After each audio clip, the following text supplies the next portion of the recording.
Christina, you can start the session. All right. I'll share the screen. Please confirm if you can view the PPT.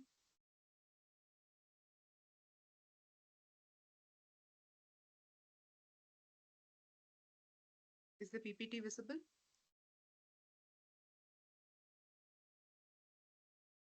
And also please Yes, confirm if you are able to view the PPT in slideshow mode. yes, ma'am. All right. Thank you. We'll start with the session right away. Now, in this session, I will be explaining the basics of tickle and then why we need tickle in the VLSI industry, how this tickle language helps in automating the flow of entire VLSI life cycle. And then I will explain the basics of the tickle programming, the structure, the basic commands, basic loops, operators, which are generic. And then the next part, we will move to the portion where tickle is oriented towards physical design. How we can use the tickle scripting to automate the physical design process, the complete VLSI backend process. All right. You can stop me whenever you have any doubts. You can stop. And for this tickle class, and even for the upcoming tickle classes, we will be using JDoodle online compiler. It is available on the internet. It is free. Everybody can use that compiler to learn tickle. And I'll also be using the same.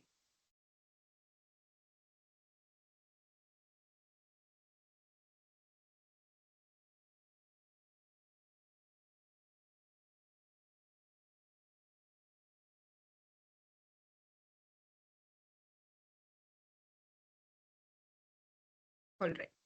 Tickle is an acronym for Tool Command Language and it is commonly called as Tickle. It is a scripting language developed for automating tools and building our own automation framework. Now, Tickle is just like any other programming language, just like how we have C, C++, Java, Python. Tickle is also a programming language like that. And the structure of Tickle is the same as that of the basic programming languages like C and C++. So how we used to have loop structures, operators, lists, arrays, strings, like that, we have separate structures to define each and every different operation that we will be handling in Tickle. And then we will be dealing with a set of commands called as tool-based commands and user-defined commands in Tickle. So there are three types of categories. First is the generic commands. So this generic commands you can use for any platform, not necessarily for VLSI alone. Next is tool-based commands means the tickle commands which you can use with respect to the tool that you're using. So if you're using Cadence tools or Synopsys tools, the commands will be a little different between Cadence tools and Synopsys tools. So the tickle commands with respect to those tools will also slightly vary. So the commands which you're using for one tool cannot be used for the other tool. So they are relevant to the tool which you are using, the EDA tool, the electronic design automation tool that you're using. It depends upon that. Third category is user defined commands. Now into VLSI physical design, we will be using a lot of user defined commands. Why? Because is that every project that we see, every IC we design, the challenges we face in each IC will be different. The basic objective of any IC design is the power, performance, and area constraint. So any IC which we are going to develop must adhere to these three constraints. So if in case there are many timing violations in our design, then we will have to come up with a script to reduce the timing violations in our own design. And this script which you are developing for one block cannot be applicable for the other block of the IC that you're developing. So like this, you will be facing situations and scenarios which are relevant to the project design which you're doing. So hence, in those scenarios, we will be using user-defined commands. And these user-defined tickle commands are called as procedures. So in some time, I'll be explaining what is procedures, how to write and all of that. So for now, I'm just giving you a gist of what are user-defined commands. It is an extensible language that allows you to customize and create your own custom commands. So Pickle is very much user friendly. We have a set of generic commands which will be used for all the applications that you're running, and user defined commands where we can define our own commands, and once we source it inside our tool or Fusion compiler tool, that script will be able to execute the process, and then we'll be able to run Tickle in the EDA tool.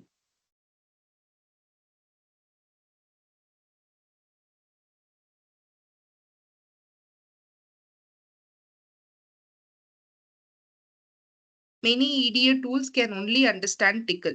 EDA tools means electronic design automation tools. Now, the electronic design automation tools that we will see with respect to VLSI backend are mostly from Cadence and Synopsys. So when we look into Cadence tools, we have tools for synthesis, PNR, and then for sign off. And similarly, in Cadence also, we have multiple tools. So to code, for example, we have Genus, Innovus, and Tempus, which are the Cadence tools. And in Synopsys, we have Design Compiler, ICC2, Fusion Compiler, Primetime. These are the tools of Synopsys. And we will be able to use Tickle in these tool backgrounds to do our entire VLSI backend flow. So here I have mentioned a few examples of the EDA tools which we will be using. And in this course, we will be using Cadence tools.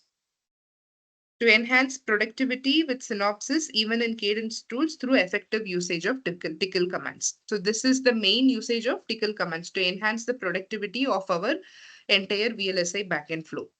Why? Because the entire physical design flow which we are going to be doing for the IC design is not like a one-way process.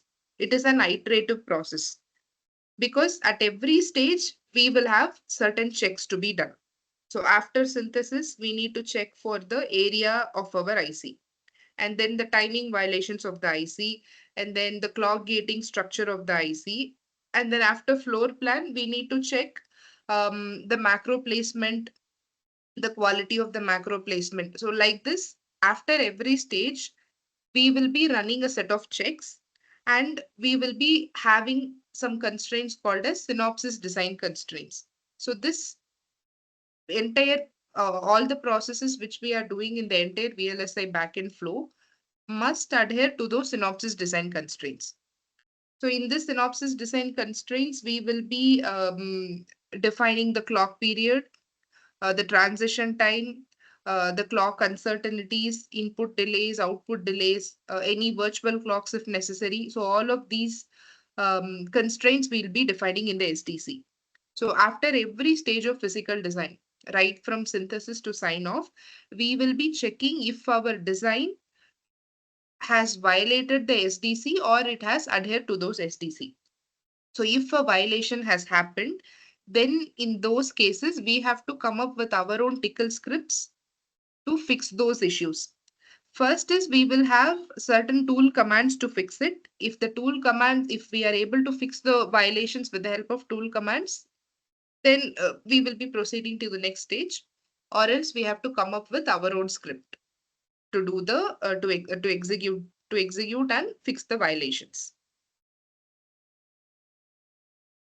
I'll move to the next slide. So now we will see the basic commands of a tickle compiler. So the basic command to print a message in tickle is called as puts. All right. So puts is the command. So if we execute this command, it will print the message over the output device. So whatever you mention in inputs command will be displayed. It is just a print command. Next is set command, which will assign a constant value to a variable.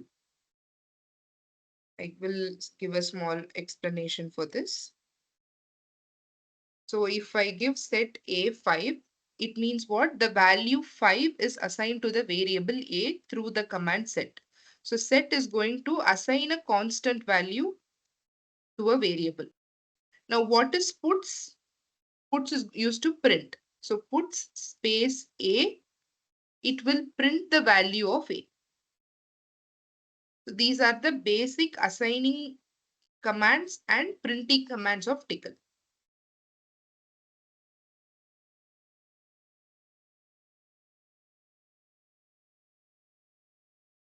Next is double quotes and groups. So these and the flower braces. So these are the basic notations which we need to know before moving to the command structure. That's why I have explained all of these simple concepts here. Grouping of more than one word is done by double quotes and braces. So if we need to group two words, then we need to put them inside double quotes. So for that, if there is one more value set B as 10, now in one statement itself, if you need to print both A and B,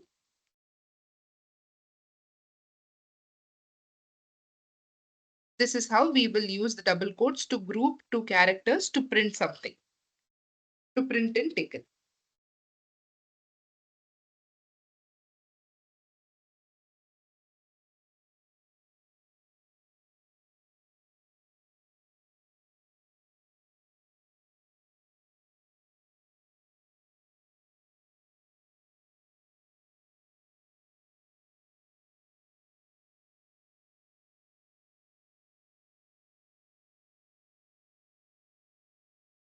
Next is dollar. Dollar means variable substitution. So variable substitution means you have assigned a value to a variable, and if you need to print that variable, then you have to use dollar. Now in this example, whichever I have given, if I print only puts A, it will only print A. It will only print A.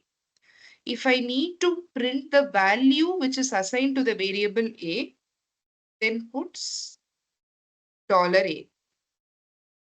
Only this will print the value of A. And likewise, if I'm going to use this command, it will only print AB. Now to print the value which is present in A and B, $A, $B. This will print the values which are loaded, which are saved in the variables A and B. All right. Hello, ma'am. Hello, ma'am. Yes. What is the major difference, like when do we use curly braces and when do we use double quotes, ma'am, for grouping? Now, if you are executing two commands in the same line, then we will be using double quotes, square braces, these ones. Wait, I'll give you an example. I can write it down here.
Now, here in this example, I've assigned two values 5 to A and 10 to B.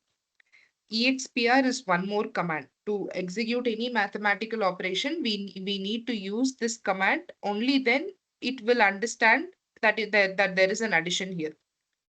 So here I have used two commands in the same line.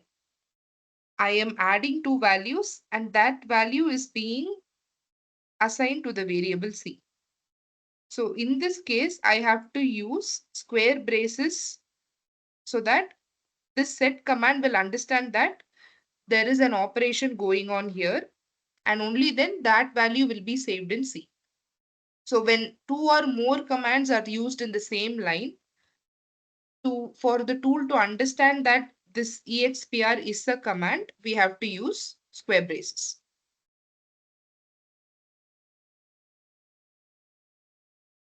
Is it clear? Yes, ma'am.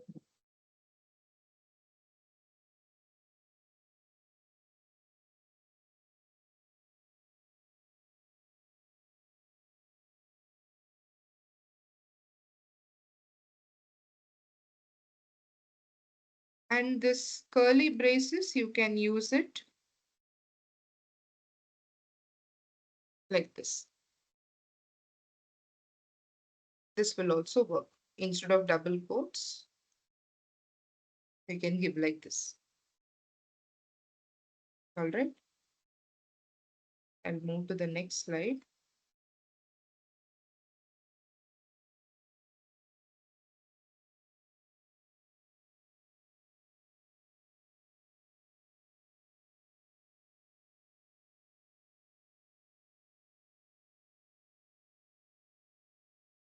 We will see the basic definition of what a command is, what a tickle command is. Commands are words separated by word spaces. Now, set, puts, expr, these are the commands. And in every tickle structure, in every tickle script, the first word will be the command and anything else following that are arguments. So set is the first word here.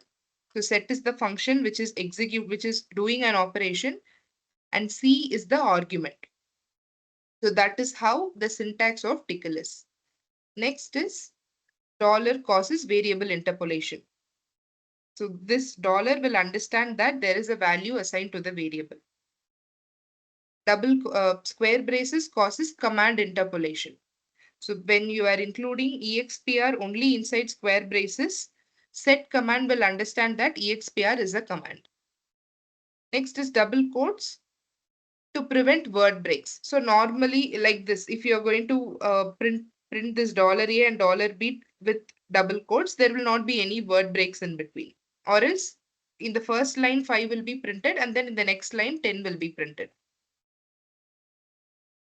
Next is backslash. Backslash usually denotes the special characters like backslash n for a new line, backslash t for tab.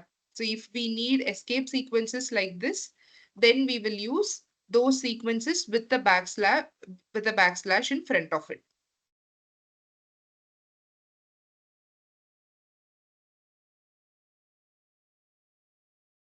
So these are some examples of escape sequences. Next, we will see the variable commands which we will be using in tickle. Variable commands means the commands which are going to assign values to a variable and also make some small operations in the variable. Small operations means like increment, appending. Appending means adding a value to a variable. So these are the variable commands. So with set, we will be able to assign a value to a variable. If you're going to use unset, the value which was assigned to the variable will be removed.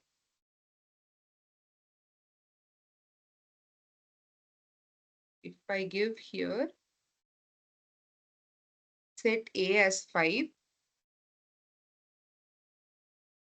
and then if I give unset A, then puts $A, the value 5 will not be printed because we have removed the value which was assigned to A.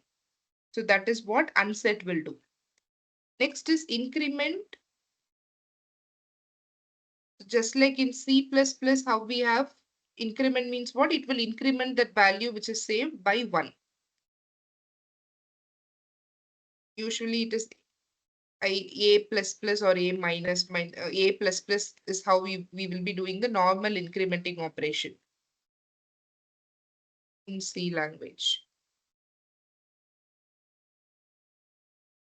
But here in Tickle, only increment will understand that that particular value must be incremented. So if I put increment A here and then puts $A,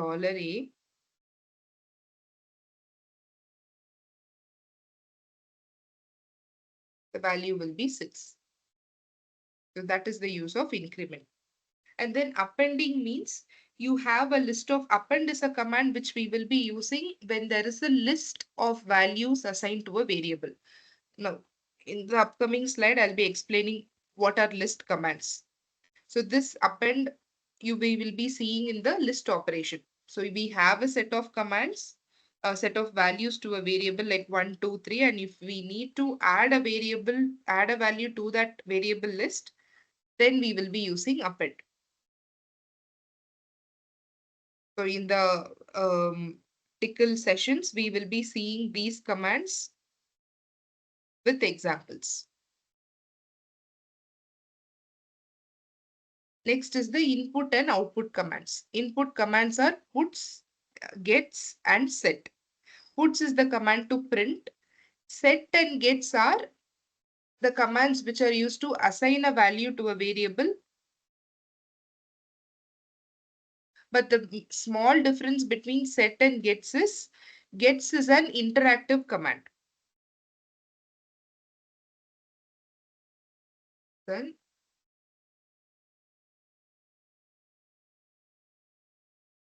and set is not an interactive command.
Now to save any Tickle command, Tickle script, the extension is .tcl. Let us assume there are a set of commands in the file command.tickle. Now in those set of Tickle lines, if there is a gets command A and there are some other commands. Okay. Now you have this script. You are going to use this command.tickle in an innover session, in your PNR session. So to use this script in an innover session, once you load the innoverse tool,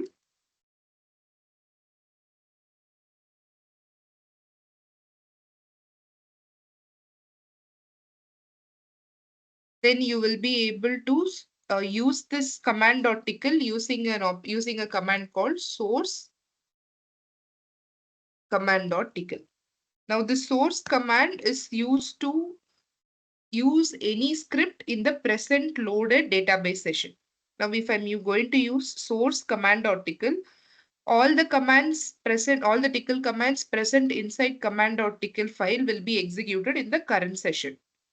Now, in this case, if I have a gets command inside command article, I will be able to give any value to the variable A whenever I'm loading the session. But if I don't have gets, instead of gets, if I have set A5, the value of A will always be 5 if there is set command. It is not an interactive command. Are you able to understand this difference? If I use a set command, the value of A will always be 5. But if I use a gets command, for example, if I have a necessity to change the output whenever I want, then I will use gets command. So when I run this source command article, I will get a prompt to enter the value of A here.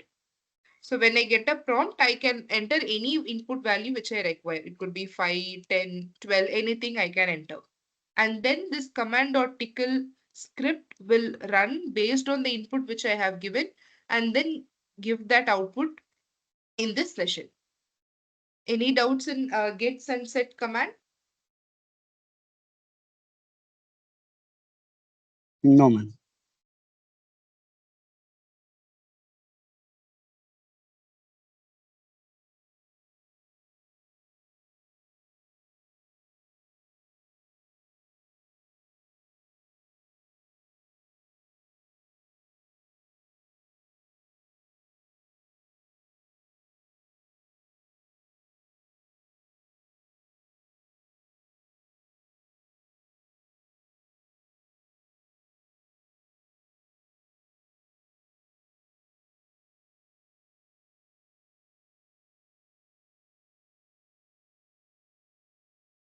Next is types of operators which we will be seeing in tickle.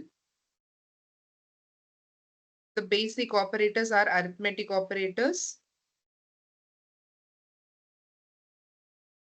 Just a second. Relational operators, logical operators, bitwise and ternary operators. Ternary operator is a conditional operator.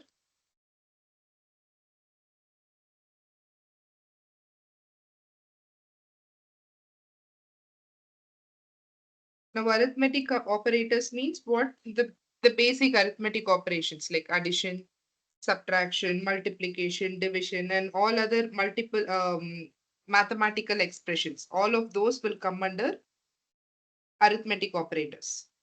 So addition, subtraction, multiplication, division, and then modulus operators. Now, what command I told to execute arithmetic operators? To execute these, to make the tickle interpreter understand that these operations has to be carried out, we need to use the command expr. Expr means expression. All right. I'll give some examples here itself. So expr 5 plus 3, expr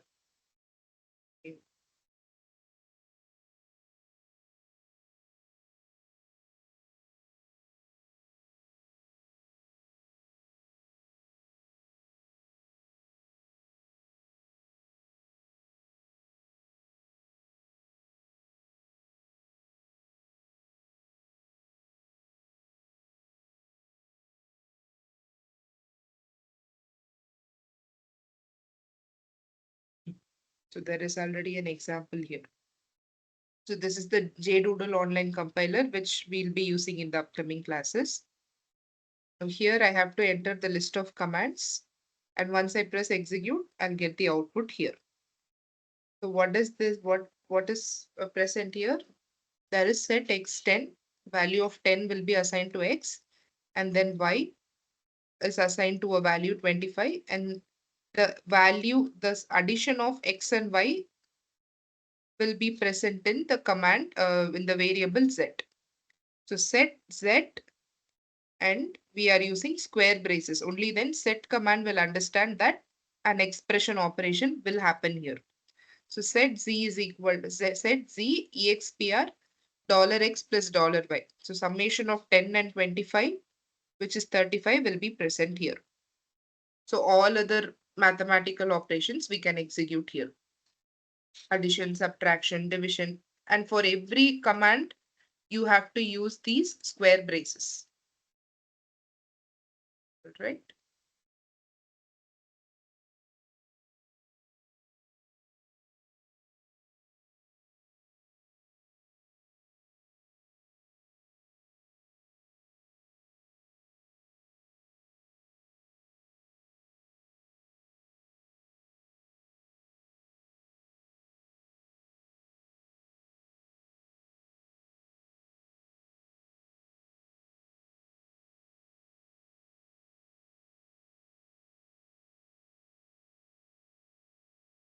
Next, I will proceed to relational operators.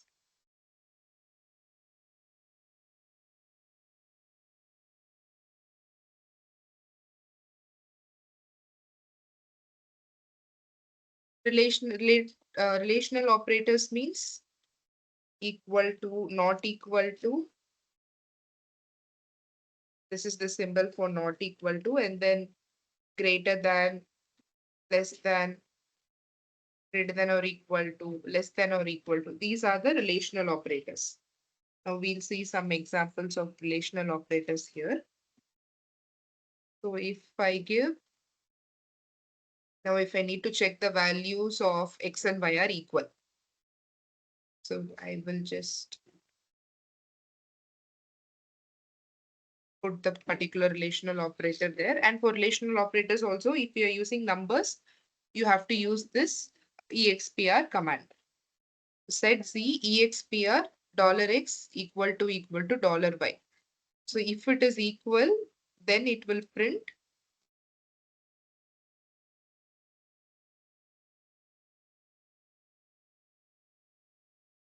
we'll see what it is printing. So it has printed 0.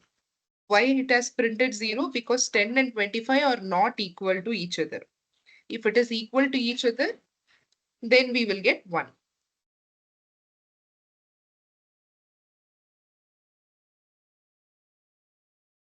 Understood? This is how we will be using relational operators. And you can use any relational operators in the same format. Right? Next, we will move to logical operators.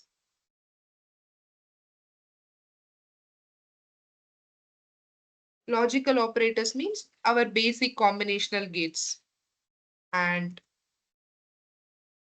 or not. And the symbols also I will write here. So for and, it is double ampersand.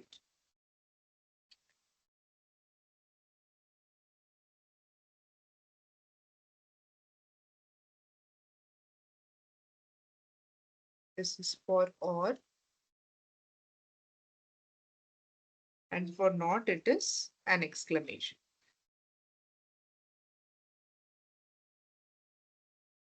We will see examples of these operators also in our tickle sessions. Next is bitwise operators. Bitwise operators are a little different from logical operators. So these operators we call as logical and, logical or, and logical not. But if there is a bitwise operation, we call them as bitwise and, bitwise or, bitwise not.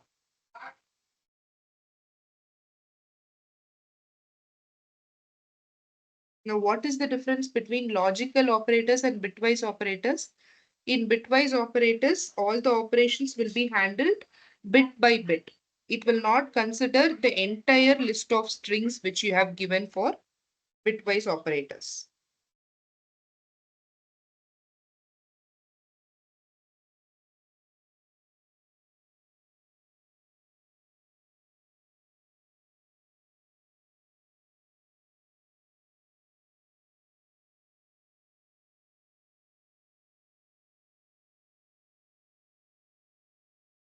So this will perform bitwise operation on each bit.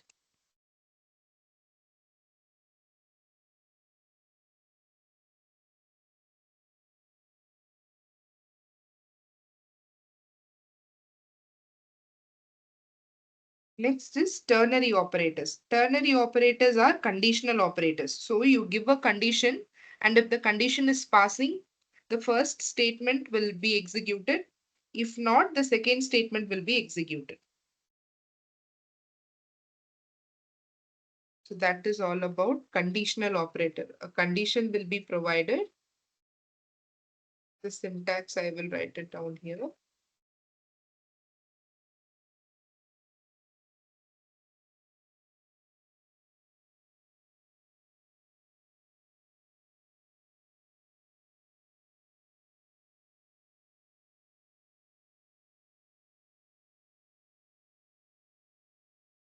So if the condition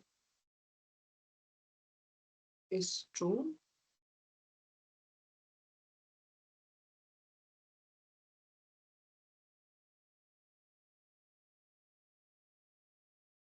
then statement 1 must be executed,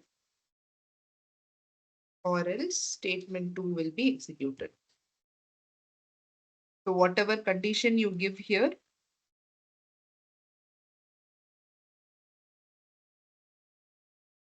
if this condition is true, automatically statement 1 will be executed. If it is false, whatever is present in statement 2 will be executed. So these are the types of operators which we will see in tickle: arithmetic, relational, logical, bitwise, and ternary. Next, we will move to list commands. So list commands means any values, any set of values that you are assigning to a variable. So that is called as list commands. Now to execute that, to manipulate that list, we have multiple commands like lindex, lappend, linsert, lsort, and all of these commands. So I will give you some 2, 3 examples for this, and the rest we will be seeing in the actual tickle session.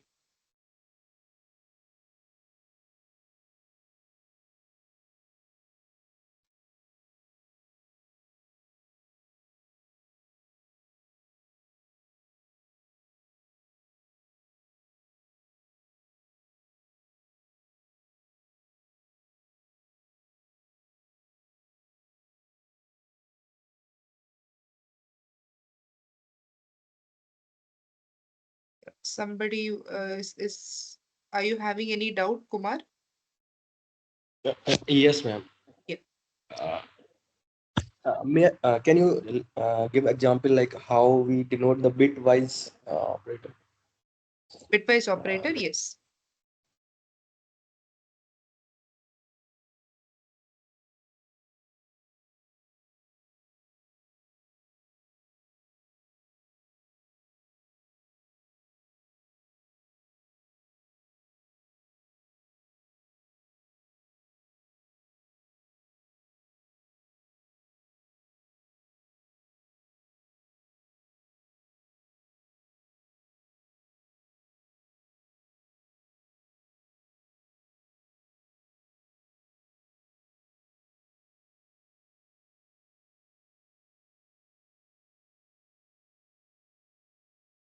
Let A, I'm assigning a value to A.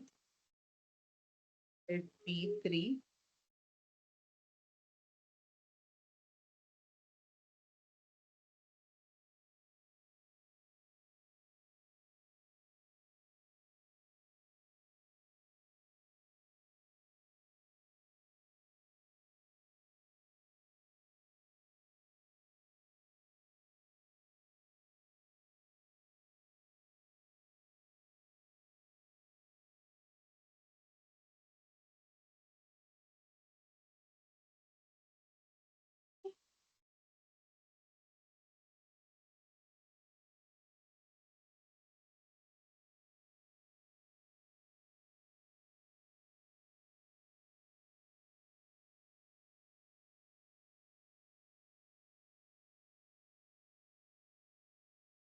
Just a minute, I'll be back.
Can you see this example here?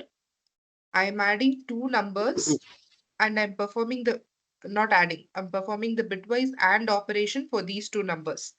Now here in bitwise, what it will do, it will convert this 6 and 3 into binary numbers, and then it will do an AND operation for those binary numbers. So for 6, what is the binary equivalent? 1100. 110. For 3, it is 011. Now what bitwise will do? It has converted 6 and 3 to binary bits. Now after conversion, it will do an AND operation on all of these the bits separately, and then it will convert it back to decimal. So 0 and AND of 0 and 1 is 1 and 0 is 0, 1 and 1 is 1, 0 and 1 is 0. Now after conversion, it is the binary equivalent of 2. So that is why bitwise AND operation you're getting 2. Okay. Thank you. All right. Okay.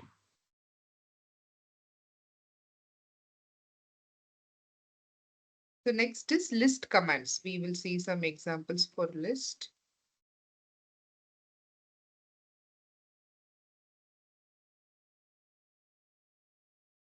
And one more thing, if you are adding hash, it will basically comment it. So to add to make a comment, you can use hash. We'll see some examples for list commands. So why we are using list? To create a particular list.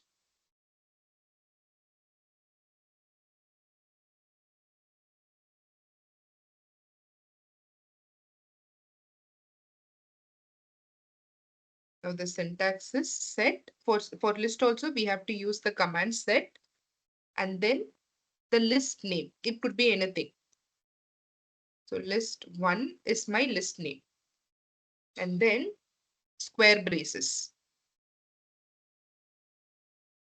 Inside square braces, I have to use the keyword list. So only if I use the keyword list, the tickle interpreter will understand that list 1 is a list. And then I have to enter the values inside this list. So it could be A, B, C, some values.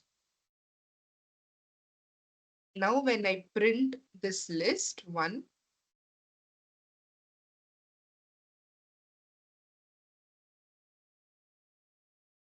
the values present in this particular list will be mentioned.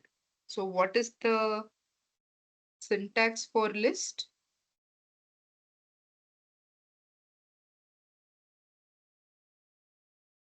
Set list name.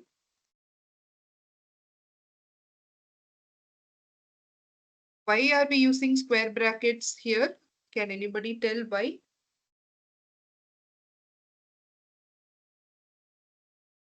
Because list is one more command.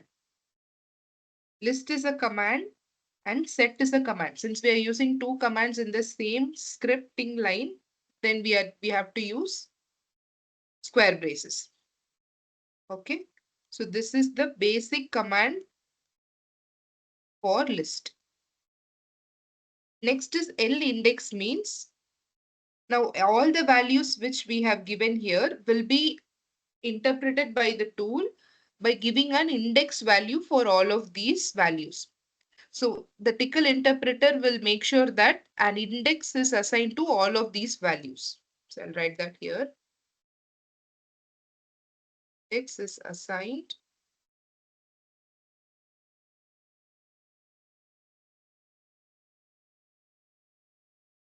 the values in the list.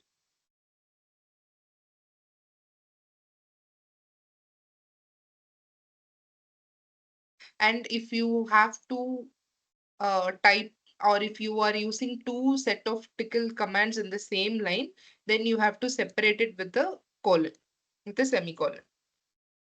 So I will give one example for list L index, and then we'll move to the next topic, arrays.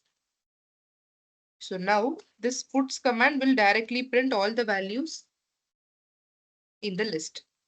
Now, if I need to print only one particular value in this particular list, for example, if I need to print only A, then I have to use this L index option to selectively print only that value. So puts, again, I have to use square braces here because L index is one more command. So again, square braces, L index, and then for which list you have to give the name of the list. The name of the list is list 1. And then index value. So the index value starts with 0.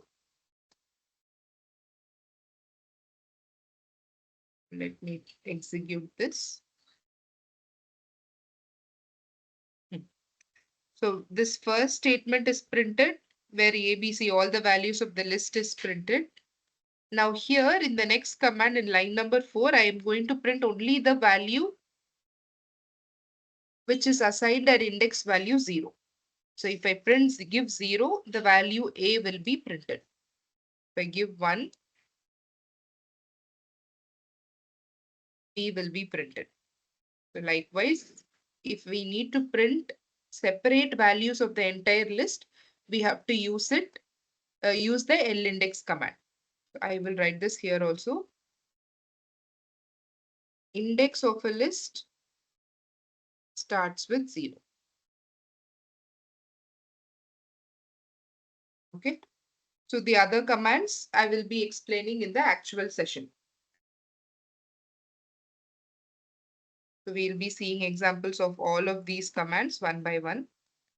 Next is string commands. So if we are going to have a set of strings in the tickle, then we have to use a keyword string to execute all of these commands.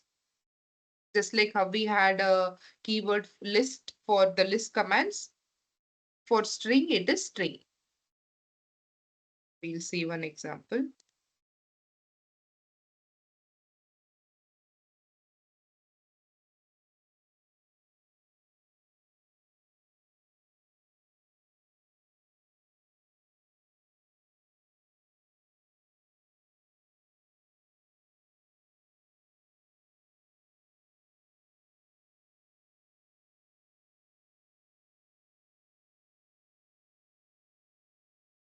First, I will assign a value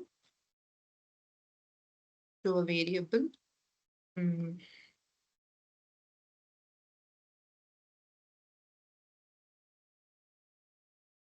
So this value I've assigned to this variable.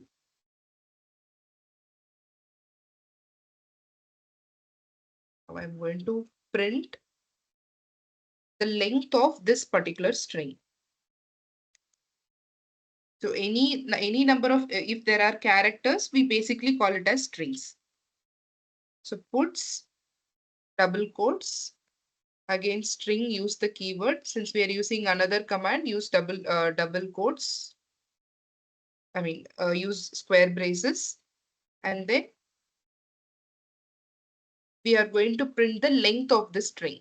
How many characters are present in this particular string? For which string you have to give the name.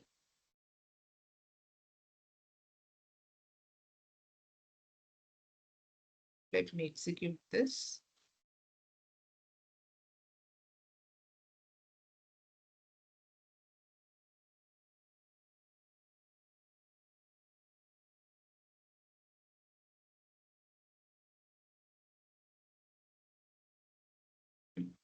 So it will count the characters one by one. So TCL 3, 4, 5, 6, 7, 8, 9, 10, 11, 12,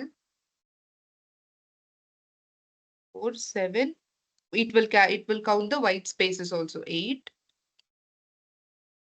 12, 16. So the number of characters will be the length of the string. So this is how we will be using the string commands. And we can use the index command in string also just like how we had in list. So I'll give one example for that as well. Let's see. String. We have to use the keyword index. So for which string, the name of the string, and then the index value. So if I give 1.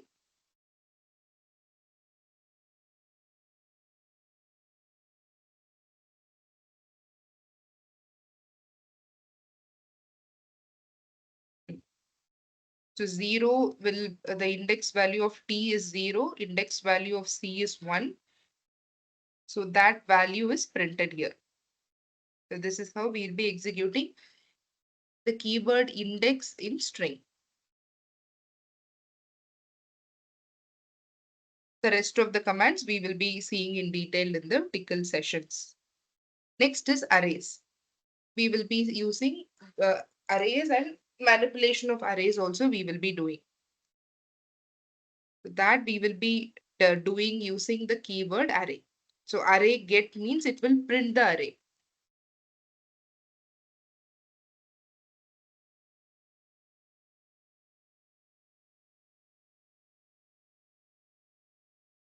The string syntax I'll better add here.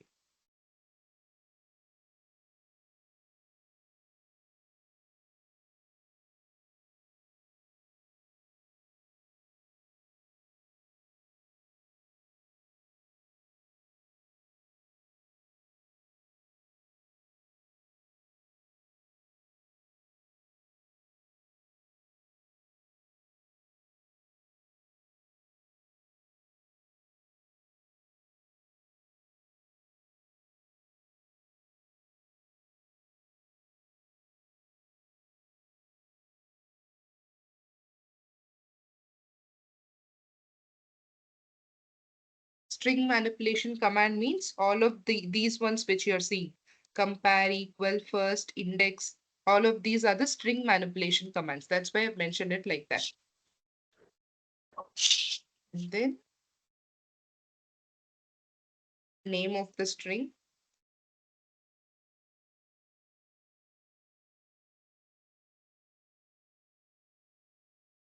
This is the syntax for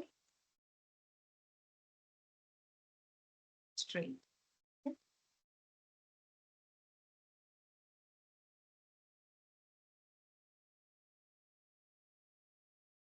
Next, we'll move to arrays. See some examples for arrays. The keyword for array is array. This arrays will be a little different from list and strings because for list and strings, first we will use the normal set commands. But for arrays, first we have to use the command array and then the set command. So the keyword array must come first in front of set. So array set. Now, if I have here is the array name. So VLSI is the array name. And here I have to use curly braces to define the values in the array. Now inside curly braces, I am assigning values, index values to every stage of physical design. So like 0 for synthesis, 1 for floor plan, power plan, PNR, sign off.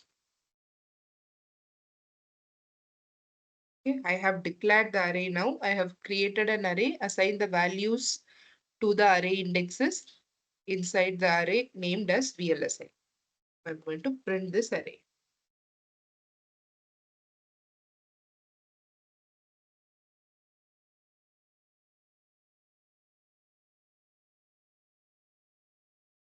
So to print, puts array and then the array name.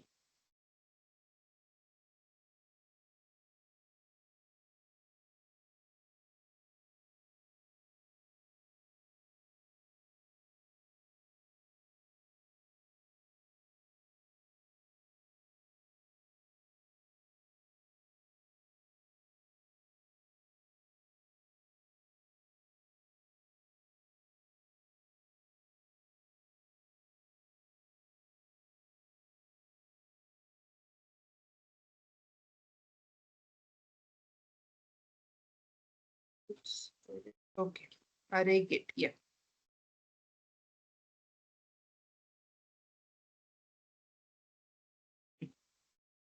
So this is how the values of an array will be printed. So puts array get. Yeah. So this is how we have to print an array. Any doubts in arrays?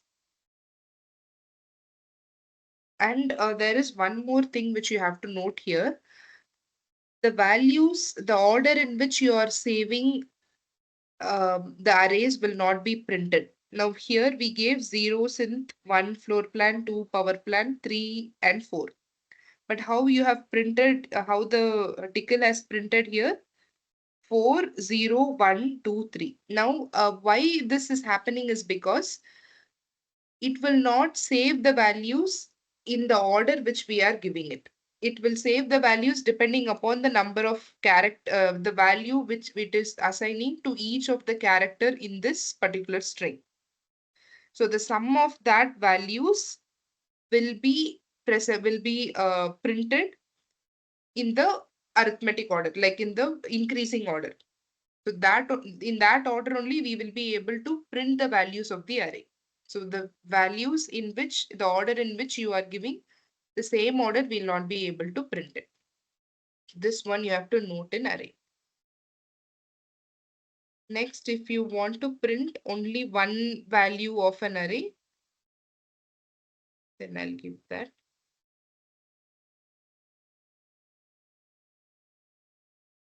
Outputs.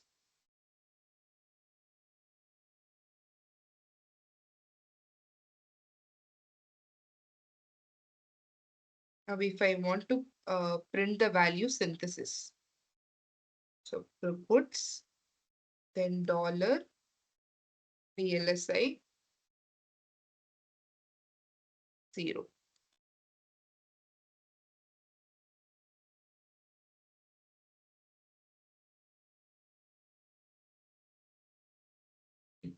So the value of 0 is synthesis.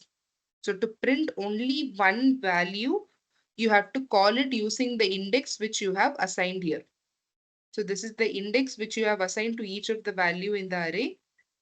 And to print the values present in that index, puts $VLSI, the name of the array. And then inside these brackets, you have to give the index value. Now, when list and string, there is no need for us to explicitly mention the index like this. In list, we did not mention, right? We'll in the list only the values of the list we mentioned. But for arrays, we have to explicitly mention the index value like 0, 1, 2, 3, 4, whatever value you are assigning, you have to mention.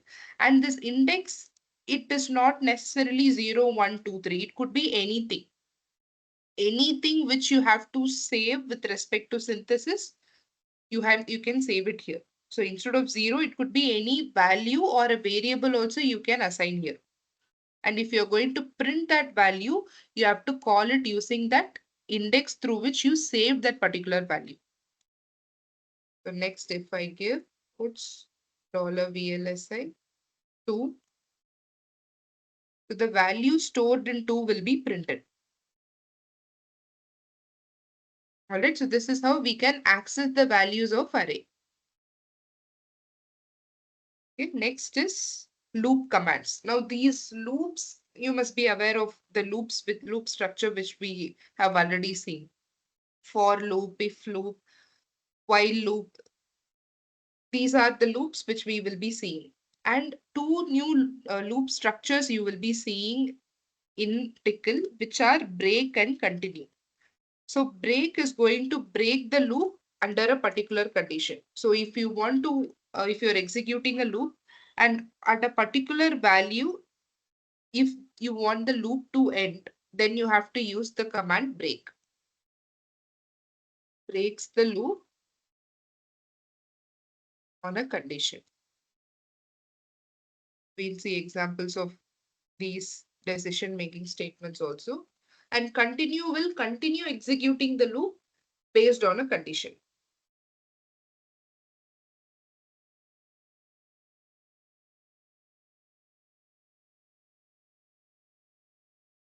Okay, these are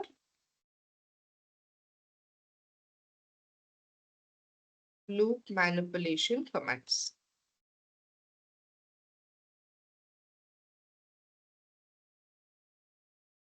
Okay.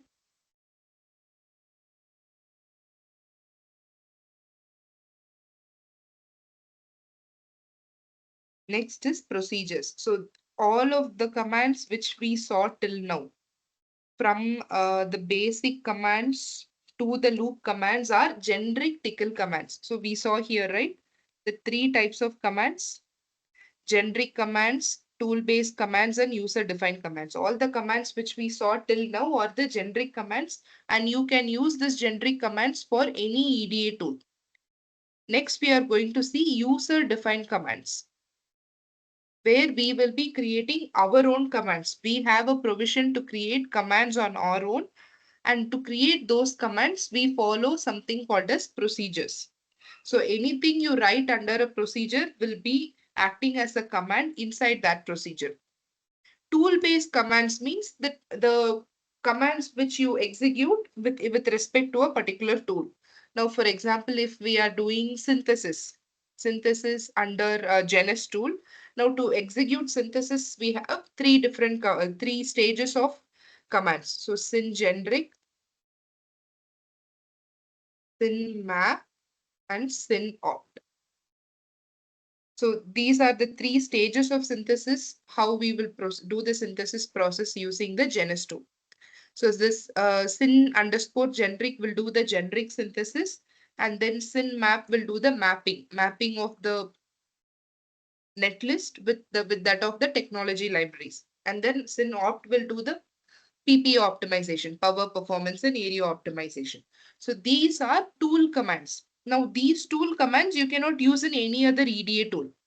Syn generic, syn map, and syn opt you can use only in Genus. You cannot use it in Innoverse or Primetime or Quantus or in Tempest. You cannot use in any other tool.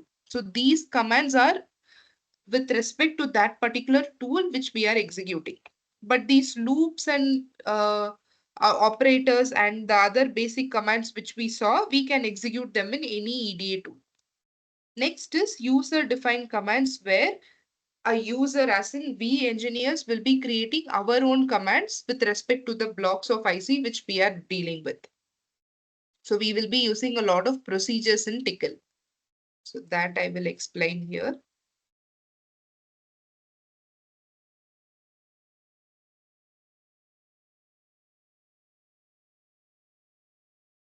Procedures are nothing but code blocks with series of commands that provide a specific reusable functionality.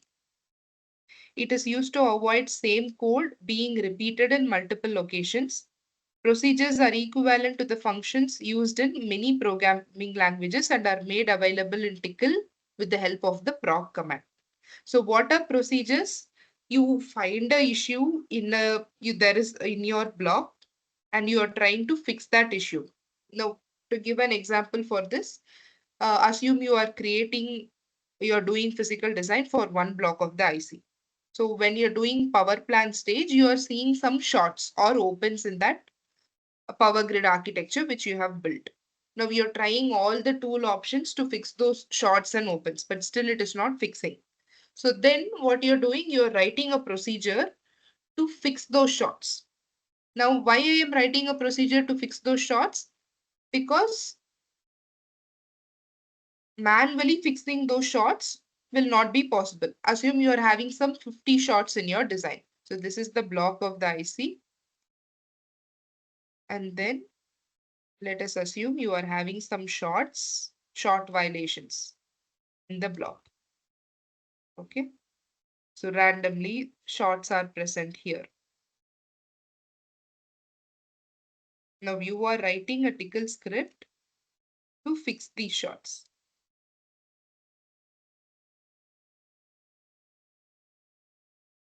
Now, manually, instead of doing it manually only, you are writing a tickle script to fix these shorts.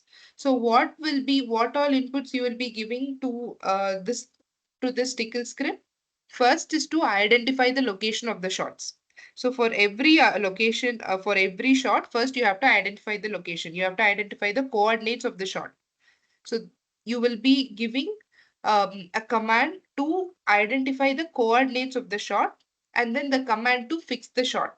You will put both of these commands inside a loop and you will execute it inside the Innovus database, whichever session you are loading. So this is an example of a procedure that you're writing to fix the shots in your power plant stage. Now, what is a procedure? Procedures are nothing but code blocks with a series of commands. So this script which you are writing will have commands to identify the location of the shots and also to fix it. So those are the series of commands. Next is that provides a specific reusable functionality. Now you can reuse this anywhere. Now, if you are having one more block for which you're doing physical design and you are also seeing a lot of shots in that block as well. So instead of doing it manually, what you will do, you can reuse the script for the same block as well. So how you will do it, you will write the set of tickle commands, save it with an extension like short fixing.tickle, something you will give it a name, and then you will source that tickle script in that Innovus session to fix the shots. So this is how writing procedures will save time, where you write a set of commands to fix the problem and then you will reuse it wherever you require. This is the syntax for procedure. So proc is the keyword. All right, just like how we have keywords for list and string and arrays, proc is the keyword, and then the name of that procedure, whatever procedure name you're assigning, and flower braces inside which you give the arguments with which you are going to execute this procedure, and then the body of the procedure. So here only you will be giving the commands. So for the shot fixing, the commands which you are going to use to fix the shots will be given inside this body. And there are three types of procedures: procedures with default arguments, procedures with multiple arguments, and then recursive procedures. So I have given examples for each of this. Now first I will explain this normal procedure here.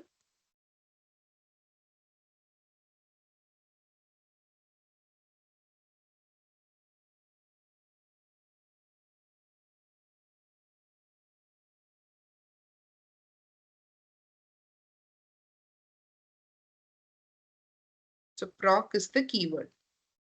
All right. Now proc, then what? I have to give the name of the procedure. So let me call it tickle. So the name that I'm assigning to this procedure is tickle.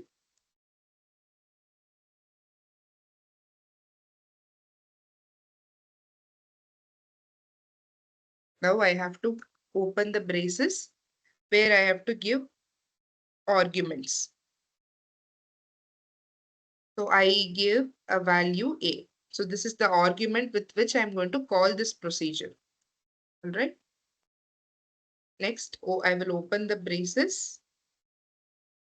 So here I am going to type the commands which must be executed when I call this procedure.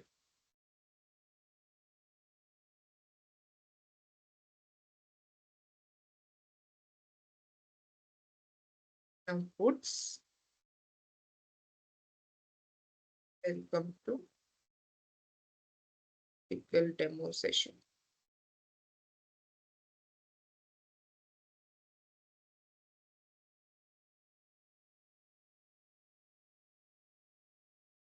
This is the procedure. When a value is assigned to a variable A, this command must be executed, right? So now I have written the procedure. How will I execute this procedure?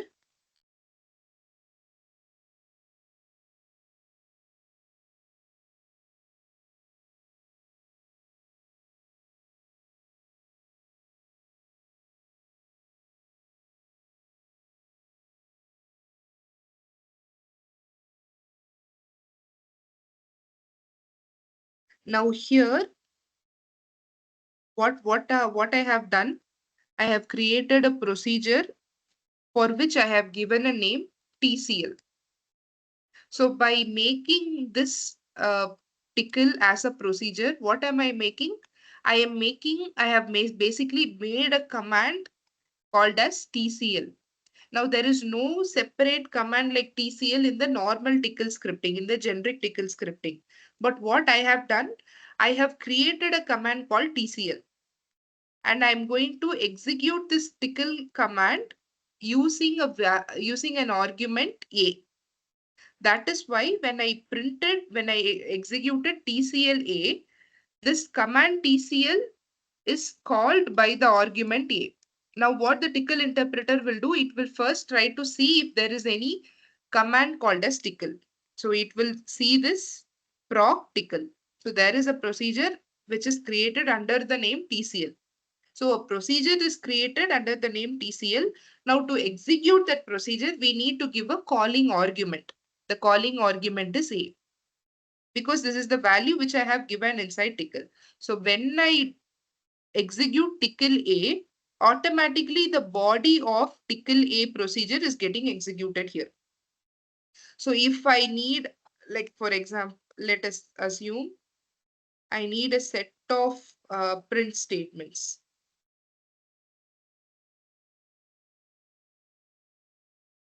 If I need to print multiple statements.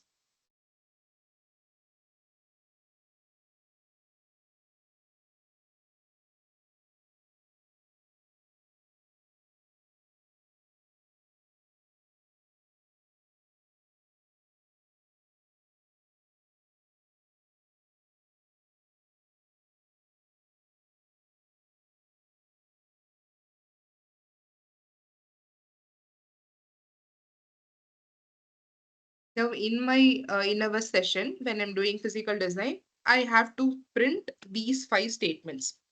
Now, if I'm going to repeatedly use these 5 put statements everywhere, it is going to increase the length of my code. So instead of that, I'm creating a separate procedure to print all of these, and I am assigning a calling variable to this procedure, which is TCL space A. So whenever I execute TCL space A, uh, all of these put statement will be executed altogether. So there is no need for me to repeatedly use these put statement everywhere. Now, if I'm using 5 in-hour sessions, in all of those 5 in-hour sessions, if I have to print them, I will only type tickle A. So if I just execute tickle A, all of these 5 statements will be printed in all the in-hour sessions. There is no need for me to repeatedly type these put statements everywhere. So I will create a procedure and save it. And whenever I call that procedure, that action will be executed in whichever database I am loading it. This is the use of procedure.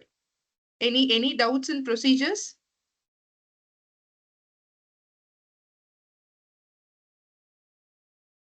Ma'am, but here we are not passing any values to the A, ma'am. Yeah, we are not passing any values to A. This is the default simple procedure. There are in the other here, if you see, I have given some examples where we pass values to the variables. So here, okay, let me execute this here.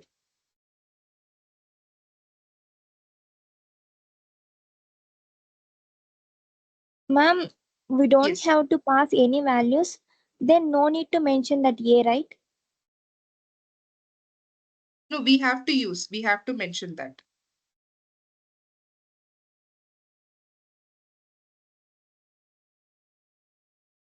We have to mention the calling argument.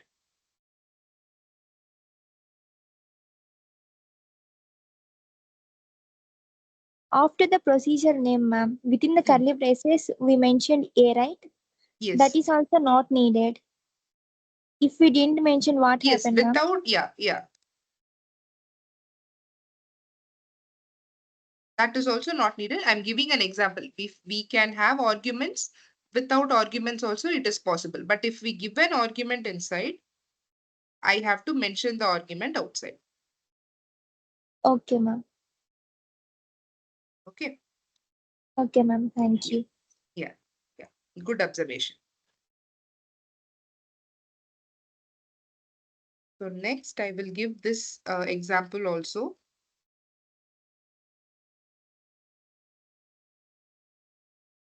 proc. So one more example I'll give.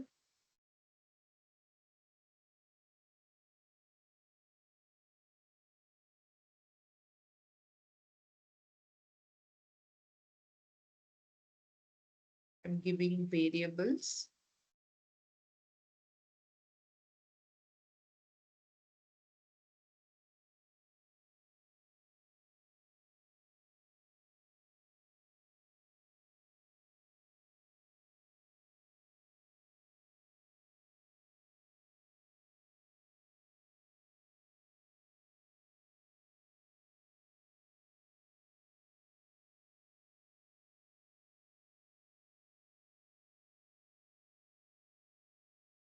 Just a minute, I'm getting a call. Just a minute.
Now in this example, the previous example, I am just printing some statements, so I did not use any calling arguments. Now here I am using two calling arguments called as A and B, and the procedure is name is add. So basically what it is going to do, it is going to add the values present in A and B and print it. Now why I am using instead of values, I am giving variables here is because whenever I'm executing this procedure, I can give any input whenever I require. So if I give here only instead of add A, B, if I give 5, 10, the procedure will still be executed, but the procedure will be the same. The same numbers will be added. But if you want to execute the same functionality, but with different inputs whenever you require, you have to use arguments like this. So proc add AB, I have given generic variables. I have still not assigned values to these variables. So now outside when I'm calling the procedure, I'm calling it using the procedure name and the values to this variables. So 5 will be assigned to A, 10 will be assigned to B, and then the sum will be printed. So in this way, what you're doing? You are creating a functionality for the procedure and saving it, and you're calling the functionality with different inputs. So like this, what you'll be saving a lot of time because the functionality alone is saved in one procedure. Inputs, depending upon your block's requirement, you can change the inputs and the functionality will still run and give us the output. So this is one more example where we will be using arguments for procedures. All right. There are some other examples for procedures also, recursive procedures, multiple arguments. So those we will be seeing in detail in the upcoming sessions. So that is all about procedures. So we have covered all the three types of tickle commands. Generic commands we saw. Tool-based commands when we are using application-oriented tickle scripts, where we will be seeing tool-based commands. And user-defined commands is the procedures. Now, to understand tool-based commands, at the second half of the tickle session, after finishing procedures, we will be seeing tool-based commands. So I will be giving some example tickle scripts with respect to physical design itself. So here I will first explain, give an example of, not an example, give you the concepts of the entire physical design process, and then tickle scripts with respect to each of that physical design stage. So first, introduction to physical design and floor planning, and then tickle commands for floor plan automation. So those tool-based commands we will be seeing here, and then writing scripts to automate a chip or blocks floor plan. So if we are going to construct a floor plan for a block, there are multiple parameters which we have to set, like block height, block width, core to die dimensions, spacing between the core to die, IO ports where they have to be placed on the sides of the block, the coordinates of the IO ports. So all of these we can write in a script and execute it. So example scripts like that with respect to floor plan we will be seeing.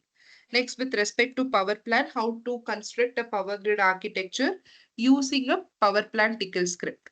That also I'll be explaining. So likewise, I have included sample commands for every stage of physical design. So in this course, first, in the first half, we will be seeing the generic commands and then the procedures.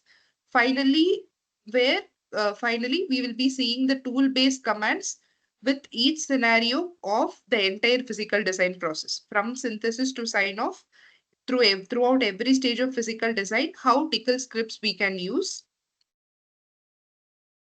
along with real-time tickle scripts. So here I have given the command, the scripts names also. So in the second half of the session, we will be seeing real-time tickle scripts with respect to physical design. So I will be explaining the concepts and then the scripts. So in that way, we will be going. So here I've explained basics of CTS and then tickle scripting for clock tree generation, handling clock skew and insertion delay, and then an example script to create and optimize a clock tree. So like this, our session will go. And then for routing also I've included here, you can check. And then finally for sign off, the ECO stages. Different types of what is an ECO, different types of ECO, how to write tickle scripts for implementing the ECO. All right, so this is how our entire tickle session will go. So first we'll start with the basics, generic commands, examples of the generic commands, procedures, examples of procedures, and then finally tickle scripts with respect to physical design process. Any doubts in this?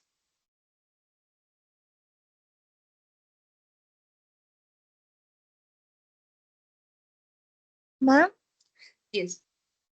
how this tickle scripting is useful for the front-end designers, ma'am? Front-end designers, they use Verilog and system Verilogs. They don't use Tickle. So they are going to write the functionality of the entire IC architecture, right? So they use hardware languages, RTL, to write the RTL. So to write the functionality, they use Verilog, and to write test benches, they use system Verilog. Tickle, mostly we only will be using. From synthesis stage, we will be using, backend engineers will be using Tickle. Ma'am, but for linting, we are using, right? LinkedIn? Huh. For to do the linting for the designs, we are using tickle scripting. Sorry, I'm not understanding. LinkedIn means, what do you mean? Linking what? Linting means to find the whether our code is containing coding violations or not. It will check. No, I don't think Tickle is used for that. You mean the design verification stage of front end? Not in the verification stage, ma'am. At the designing stage only. Okay. At the designing stage, what languages you usually use? RT Verilog, ma'am. Yeah, very low. After writing the Verilog code for any design, then we have to check linting process. Okay. So what is that process? What it will do? VC Spyglass tool is there. That is Synapsis tool. Okay. In that we are checking like what are the coding violations will happen in our code like that. Oh, so But you use to tickle there. know You are better. into front end? Yes, ma'am. So I am completely into back end. I'm a senior PD engineer. Now, as far as I know, Verilog, system Verilog only is used. If you're using tickle, then I have to, then I'm not sure about that. If you need Oh, information about that, I can get and let you know. okay, ma'am. Thank you. Okay.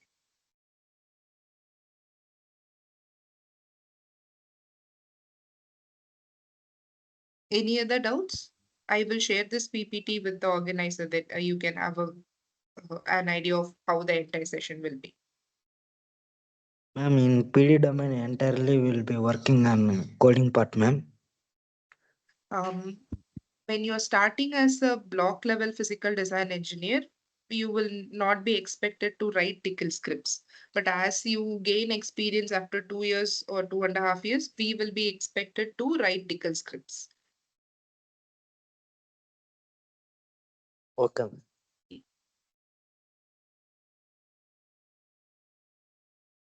So tickle is not very hard. Once you start understanding how each command works, it will be easy for you to understand. So initially you will be given scripts. So if you need to do floor plan, you will be given a floor plan script. So if you're having any issues or bugs in that script, you should be able to fix it. So that's how you will start with. You won't be expected to write a tickle script altogether when you're entering.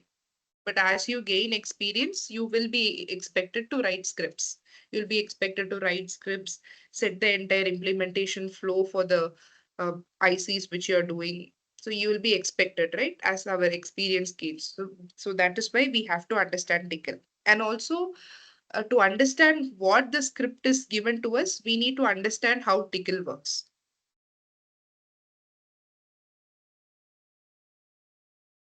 Okay, ma'am.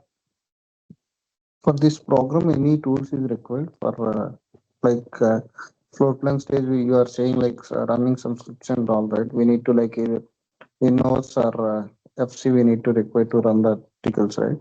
Yeah, I will let the organizer know. So when we are coming to this part, I will try to get some VNC access where you can get the tool access to try those scripts.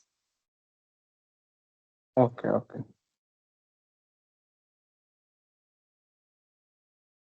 And there are a lot of open source tools also for physical design. There also you can try these tickle scripts. Open Road, OpenSTA, yours is like this. There are multiple open source tools for physical design. You can try them also. Yes, yes. But on which tool you are saying like the open Cadence cadence tools. only? Yeah.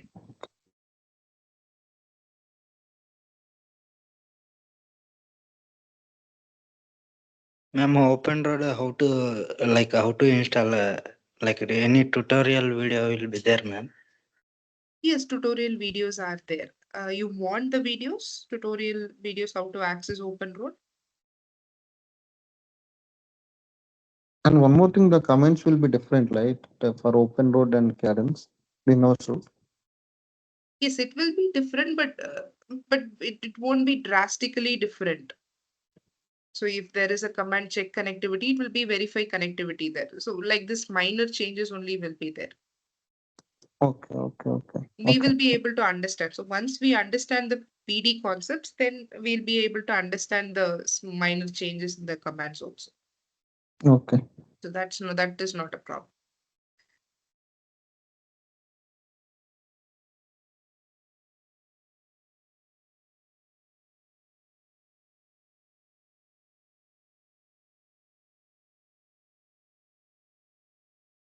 Ma'am, when will be the next session, ma'am? So if there are no other doubts, shall I end the session and send the PPT?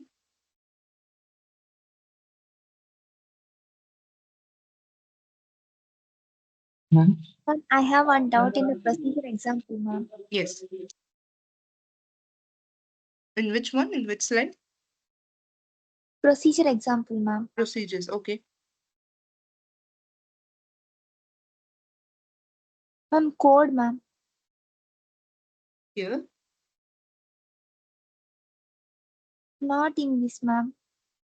Jade doodles. Okay. Scroll up. I deleted the code. What was your doubt?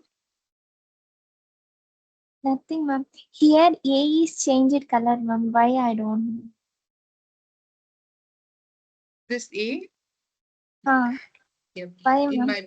that I'm not sure. That is because of this compiler itself. So many students have asked the same doubt, why there is a different color coding for A. So usually colors will change for commands.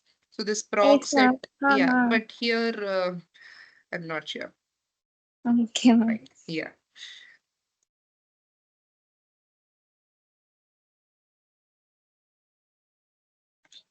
Ma'am, hello. Yes, yes. Ma'am, we are going to do this backend in Cadence tool, right? Yeah, we will be using Cadence tools. Okay, ma'am. Thank you. Ma'am.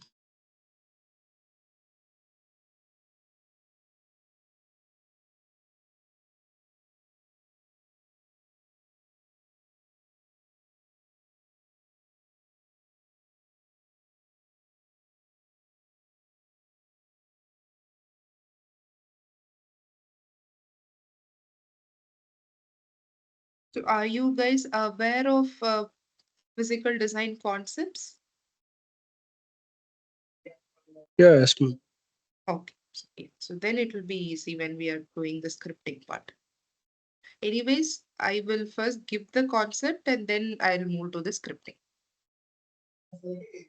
Okay.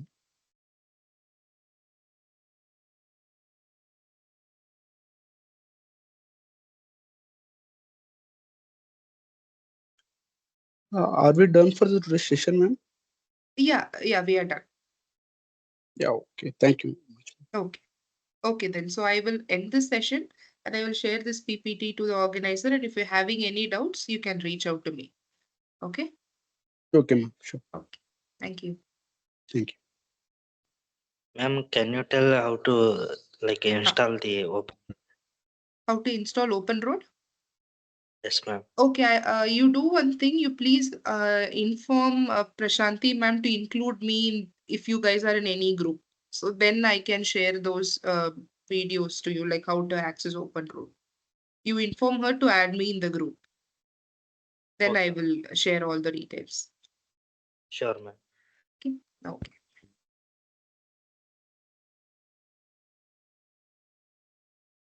Ma'am, do you Hmm. have any idea about make file? Makefile? Huh. Yes, Makefile we will be using to execute our flow. Now, see, every company will have its own flow. Flow means it will execute the entire physical design process. So it is not like we manually load the script every time. So it's not like we manually load floor plan, manually we do power plan. It is not like that. So Makefile is going to automate the entire physical design flow which we are doing. So for example, if I do make F plan or make floor plan, the entire floor plan script will be executed. So Okay, ma'am. it is going to help us to implement the entire foundational flow. In that make file, which language we are using, ma'am? Ticket script or any No, other it is language? not ticket scripting. Okay. It is not like a scripting procedure. It is like a procedure to how do I tell you? It is not a scripting language. Don't get confused with make and tickle scripting. Okay, ma'am. To execute the foundational flow, we use make commands. Every tool So, is having the separate make files, right? yes, we will create make files for our own and we will execute it along with the foundational flow. So for example, in Intel, if you see, they use a flow called cheetah flow. So to execute the cheetah flow, we use make commands. Okay. Yep. Ma'am, we use a tickle to write SGC files, right? Yeah. Yes. So those will be tool commands of tickle.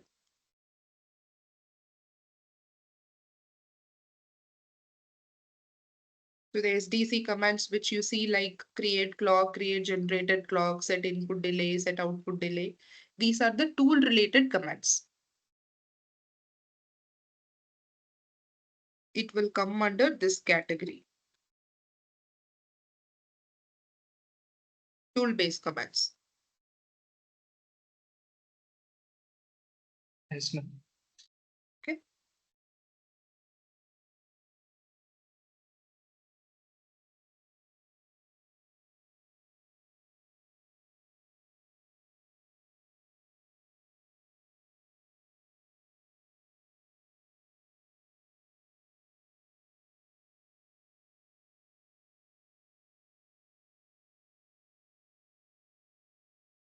Ma'am, do you know about Hmm. LRM? LRM? Huh. What do you mean by that? That is tool-based manual like that, ma'am. Based on that only we are writing make file, right? LRM with respect to tickle you're asking? Oh yes, ma'am. Make file. I am not sure about this mark. Maybe I will check and let you know. Okay. You're asking how to write makefile commands?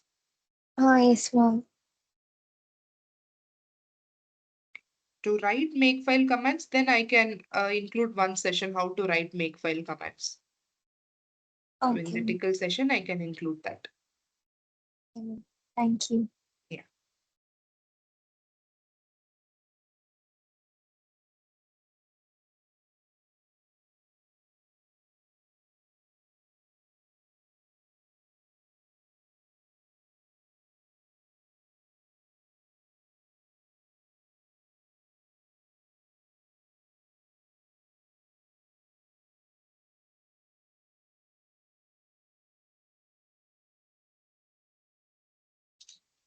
Ma'am, one doubt regarding the previous code that you told between bitwise and logical, and Hmm.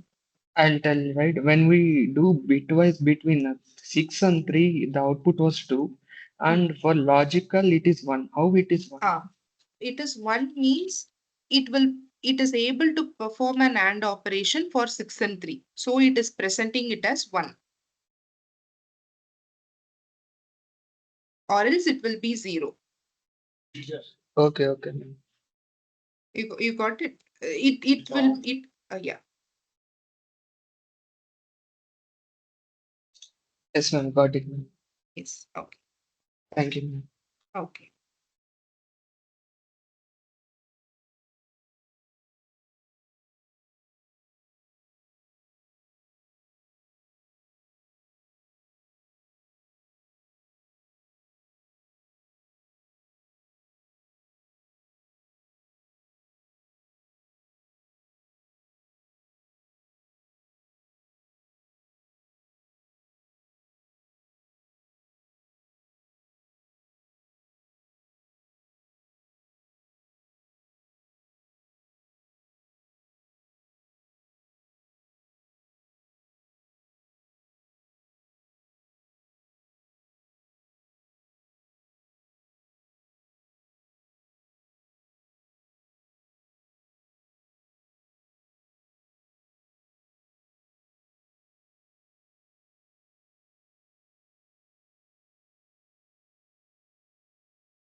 Any other doubts?